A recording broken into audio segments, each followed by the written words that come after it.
Hello friends. तो आज हम अग्रवाल के अनसॉल्व का 2019 का इंटरमीडिएट बोर्ड परीक्षा का गणित का सेट लगाने वाले हैं। ठीक है, तो इससे मतलब हम पुराने सारे सेट्स लगाएंगे जिससे कि हमें बहुत ज़्यादा ही प्रैक्टिस हो जाएगी, क्योंकि पुराने सेशन से ही ज़्यादातर क्वेश्चन पूछे जाते हैं। ठीक है, तो 2019 का आज हम सेट लगाने वाले हैं, फिर आगे भी लगाएंगे। ठीक है, तो इंटरमीडिएट बोर्ड परीक्षा गणित का है। ठीक है, सेट 1। आप देखो इसके पहले क्वेश्चन देखते हैं। ठीक है, तो सारे क्वेश्चन सब लगाएंगे। तो देखो पहला क्वेश्चन देखते हैं पहले। ठीक है, तो अग्रवाल के हम लगाने वाले हैं। तो पहला क्वेश्चन देखते हैं। पहला क्वेश्चन इसमें क्या कह रहा था कि समुच्चय दिया है एक। देखो समुच्चय दे रखा है कि 1 2 3 में r इक्वल टू इतना दिया है। द्वारा प्रदत्त फलन क्या सममित है, स्वतुल्य है या संक्रामक है, तुच्छ है। ठीक है, तो इससे हमें चेक करना है। आप देखो r इक्वल टू दे रखा है, क्या r इक्वल टू है। तो देखो समुच्चय क्या दे रखा है, a इक्वल टू 1 2 3। ठीक है, तो समुच्चय को हमने मान लिया, मान लो a 1 2 3 दे रखा है और r का मान ये दे रखा है। ये है आपका समुच्चय। ठीक है, तो इस क्वेश्चन को भी सॉल्व कर लेंगे। बहुत आसान क्वेश्चन है यार। देखो समुच्चय दे रखा है इतना और आपका r का मान इतना दे रखा है। ठीक है, तो अब इसमें क्या बताना है कि ये सममित संबंध है, स्वतुल्य है या संक्रामक है या तुच्छ है। ठीक है, तो पहले हम सममित चेक कर लेते हैं। देखो कैसे चेक करेंगे, बहुत आसान है यार। देखो सममित पहले चेक करते हैं।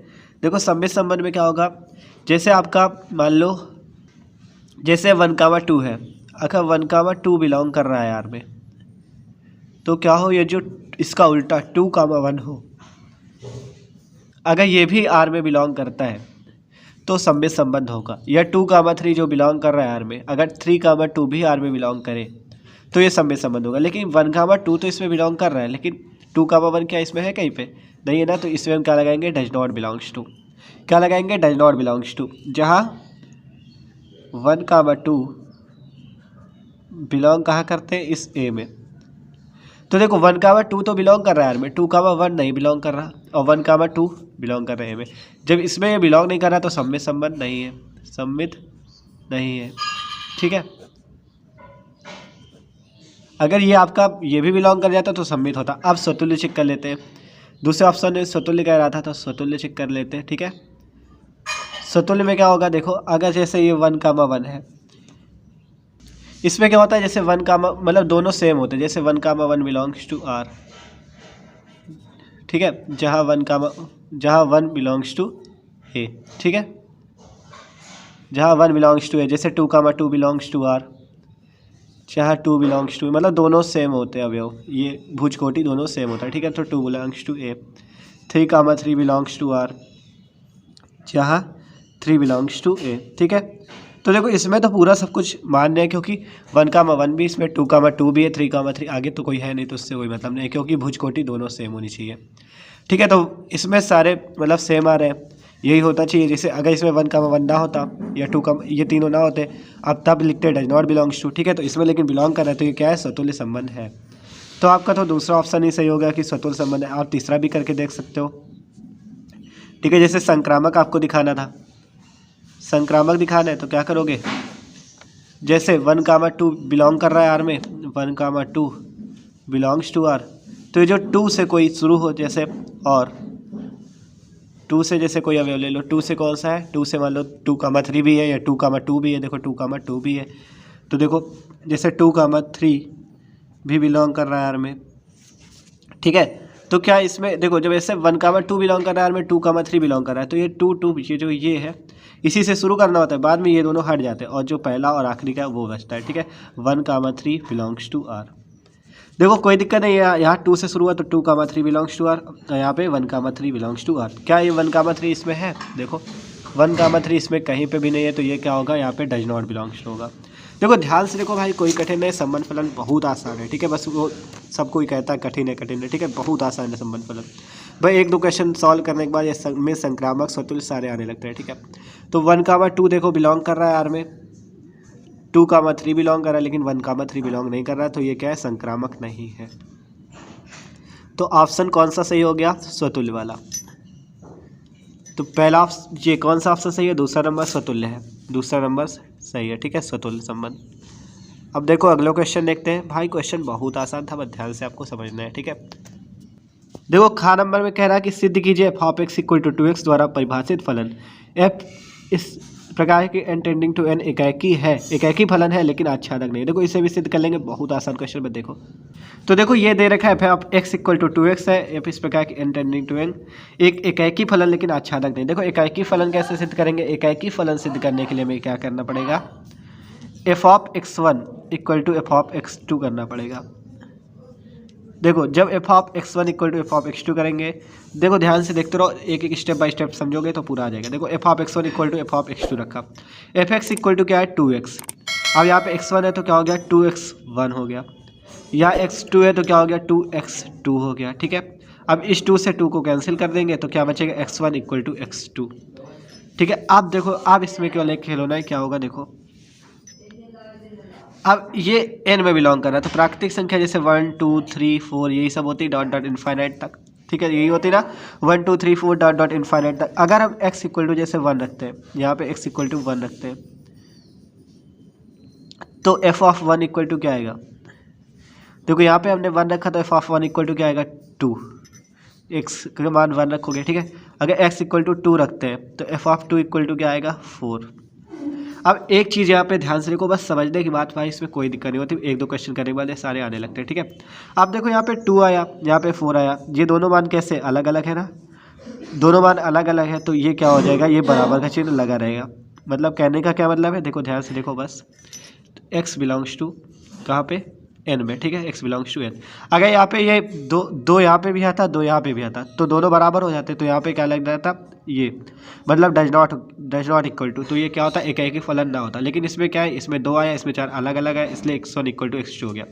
अगर दोनों आ जाते तो ये डज नॉट इक्वल टू लग जाता, ठीक है। तो एकाकी फलन है। अब हमें क्या सिद्ध करना है, आच्छादक,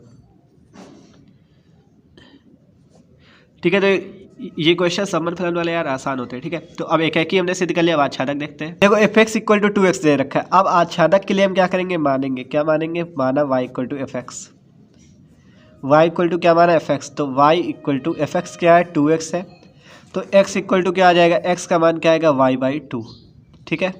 अब इसमें भी वही करेंगे, n है हमारा, ठीक है। देखो जो n का मान होता है प्राकृतिक संख्या तो आप जानते हो 1 2 3 डॉट डॉट इनफाइनाइट तक होती है, ठीक है, अनंत तक होती है। अगर आप y की वैल्यू 1 रखते हैं तो क्या आएगा, x का मान 1/2। अगर y की वैल्यू 2 रखते हैं तो x का मान क्या आएगा 1, यहाँ पे क्या आ रहा है 0.5।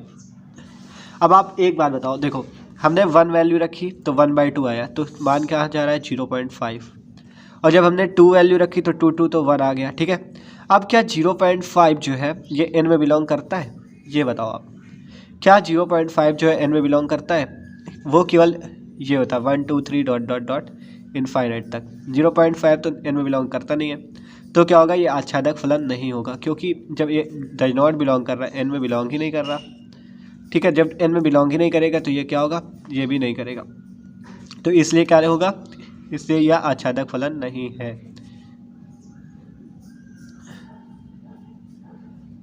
ठीक है। तो आच्छादक फलन नहीं होगा, एकाकी तो होगा लेकिन आच्छादक नहीं होगा। तो क्या लिखेंगे, अतः सिद्ध होता है कि ये फलन एकाकी तो है परंतु आच्छादक नहीं है, क्योंकि क्या हुआ, ये आपका इसमें n में बिलोंग ही नहीं कर रहा। जब डज नॉट बिलोंग्स टू आएगा, does not belongs to n हो जाएगा, तो ये क्या होगा, यह फलन आच्छादक ही नहीं होगा, एकाकी होगा। 1 नंबर का क्वेश्चन था, आप इतना लंबा सॉल्व करो यार, ठीक है। तो सॉल्व तो करना पड़ेगा, नहीं जानोगे कैसे। तो अगला क्वेश्चन देखते हैं, पहले का गा नंबर देखो क्या है। देखो गा नंबर क्वेश्चन कह रहा है कि integration cos square x D x का सही मान क्या होगा। तो देखो क्या दे रखा है, integration cos square x D x का, तो देखो integration cos square x D x का है, तो इसमें भी कोई दिक्कत नहीं है। इसका हम देखो कैसे करेंगे, इसका देखो करने के लिए आपको इंटीग्रेशन अगर कॉस एक्स डी एक्स दिया होता तो आप तो इसका डायरेक्ट साइन एक्स लिख देते, लेकिन यहाँ पे कॉस स्क्वायर एक्स है, तो इसका कोई फॉर्मूला होता है, इसका कोई फॉर्मूला नहीं होता। इसके लिए हम क्या करेंगे, कॉस 2x का फॉर्मूला लगाएंगे। क्या सूत्र होता है, 2 cos स्क्वायर एक्स माइनस 1, यही होता है ना, cos 2x equal to 2 cos square x minus 1। अब इस -1 को इधर भेज देंगे तो cos 2x प्लस 1 हो जाएगा equal to 2 cos square x. अब क्या करेंगे, हम यहाँ से cos स्क्वायर एक्स का मान निकालेंगे, क्या हो जाएगा cos 2x प्लस 1 अपॉन 2। देखो cos 2x equal to 2 cos square x plus 1, वो -1, ये -1 इधर है, प्लस 1 हो गया, फिर 2 का नीचे भाग दे दिया, cos स्क्वायर एक्स का हमें मान मिल गया। अब इसी मान को हम यहाँ पे रख देंगे, इसे हम मान लो i से डिनोट करते हैं इंटीग्रेशन से, ठीक है। तो आई इक्वल टू इंटीग्रेशन क्या है cos 2x प्लस 1/2, तो cos 2x प्लस 1/2 dx। अब हम इसे आसानी से हल कर लेंगे, देखो कैसे। आई इक्वल टू क्या हो जाएगा, अब इसे अलग अलग ले लेते हैं, ठीक है। पहले तो आप 1/2 ही अलग कर लो, तो क्या बचा अंदर इंटीग्रेशन cos 2x प्लस 1, ये पूरे का dx हो जाएगा, ठीक है। अब देखो आई इक्वल टू 1/2, अब इसे अलग अलग कर लो, देखो कैसे। इंटीग्रेशन cos 2x dx अलग हो जाए प्लस इंटीग्रेशन 1 dx अलग हो जाए, ठीक है। अब इसका आसानी से हम समाकलन कर लेंगे। आई इक्वल टू 1/2, देखो जैसे cos x होता है, इंटीग्रेशन cos x dx होता है, तो उसका क्या होता है sin x। लेकिन यहाँ पे क्या है cos 2x dx है, तो हम क्या करेंगे sin 2x लिखेंगे। जैसे इंटीग्रेशन cos x है तो क्या हुआ sin x। अब इंटीग्रेशन cos 2x है तो क्या होगा sin 2x होगा, क्या होगा sin 2x होगा। लेकिन ये जो 2 बचा है, देखो अवकलन में होता तो जो 2x है, इसका 2x का फिर से अवकलन करते हैं तो 2 का गुणा होता। लेकिन इसमें क्या होगा, जितना भी यहाँ पे एक्स्ट्रा दिया होगा उसका हम क्या करेंगे भाग देंगे। जैसे cos 2x का तो sin 2x हुआ, लेकिन ये जो बचा है इसका भाग दे। अगर 4x होता तो 4 का भाग देते, ठीक है। प्लस इंटीग्रेशन 1 इंटू dx, 1 का क्या होता है x, आपको पता होगा 1 का x समाकलन होता है, और इसका तो ये आ गया, ठीक है। आप देखो अब 1/2 का गुणा कर दो तो x/2 प्लस 1/4 sin 2x। देखो क्या हो गया, x का ये बटे में आ गया x/2 प्लस 1/4, 2 का गुणा हुआ 1/4 sin 2x, यहाँ पे 2 है, ठीक है। तो sin 2x प्लस c, तो ये आंसर आ चुका है। अब ऑप्शन आप मिला लो कौन सा सही है। देखो ऑप्शन ये वाला सही है, x/2 plus 1/4 sin 2x plus c, option number 1, ठीक है। तो पहला नंबर ऑप्शन सही है हमारा, sin 2x सही है, ठीक है। अब अगला क्वेश्चन देखते हैं। कह रहा है 2 सदिशों a वेक्टर तथा b वेक्टर के परिमाण क्रमशः 1 और 2 है, a vector dot b vector बराबर 1 है, तो इन सदिशों के बीच का कोण ज्ञात कीजिए, ठीक है। तो पहले का घा नंबर देखते हैं। पहले के घा नंबर में क्या कह रहा है, देखो भाई हम आपको स्टेप बाय स्टेप पूरा ऑप्शन ऑब्जेक्टिव क्वेश्चन भी सॉल्व करा रहे हैं, ठीक है। तो ध्यान से देखते रहो। ए वेक्टर तथा बी वेक्टर के परिमाण क्रमशः 1 और 2, परिमाण का क्या मतलब, जैसे मॉड ए वेक्टर और मॉड बी वेक्टर के मान क्रमशः क्या है 1 और 2 है। देखो पहले कह रखा है कि परिमाण क्रमशः 1 और 2 है। A vector dot B vector का मान 1 है, तो इनके बीच का कोण बताओ। ए वेक्टर डॉट बी वेक्टर का मान कितना है 1 है, तो इनके बीच का कोण बताओ। तो देखो कोण कैसे बताएंगे, थीटा का मान पूछ रहा है। आप जो पहले दिया हो उसको नोट कर लो, जो निकालना उसको नोट कर लो, तो क्वेश्चन एकदम भैया मक्खन हो जाएगा, ठीक है। देखो कैसे लगाएंगे आप। देखो जो A vector dot B vector का फॉर्मूला होता है तो mod A vector mod B vector cos theta, ठीक है। A vector dot B vector क्या होता है, mod A vector mod B vector cos theta. अब A vector dot B vector की वैल्यू में दे रखी 1, मॉड ए वेक्टर की दे रखी 1 इंटू मॉड बी वेक्टर की दे रखी 2, और कॉस थीटा आपको दे ही रखा है। तो कॉस, अब ये देखो 1 इक्वल टू 2 कॉस थीटा।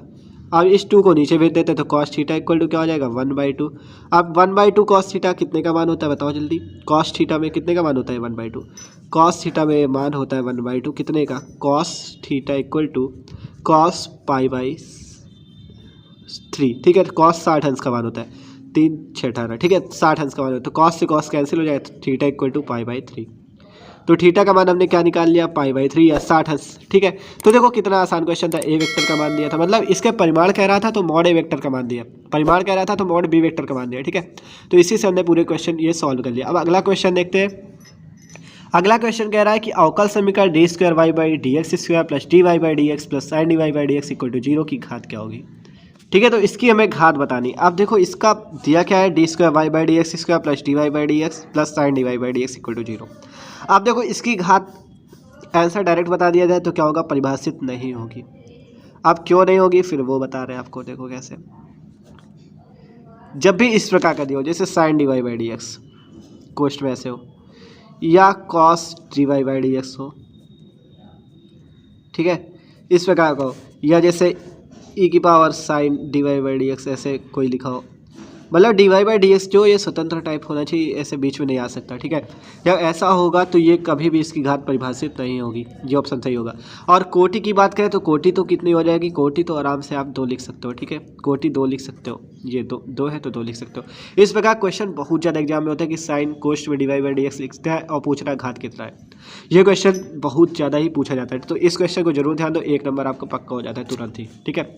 तो देखो ये एक एक नंबर के हमने सारे ऑब्जेक्टिव क्वेश्चन लगा लिए, ठीक है। अब देखो अब हमें लगाने हैं दूसरे नंबर क्वेश्चन, तो ये हम अगले वीडियो में लगाएंगे, ठीक है। तो आज ये पहला वीडियो था जो जिसमें हमने 2019 का बोर्ड एग्जाम का इंटरमीडिएट बोर्ड परीक्षा का सेट सॉल्व किया अग्रवाल का, ठीक है।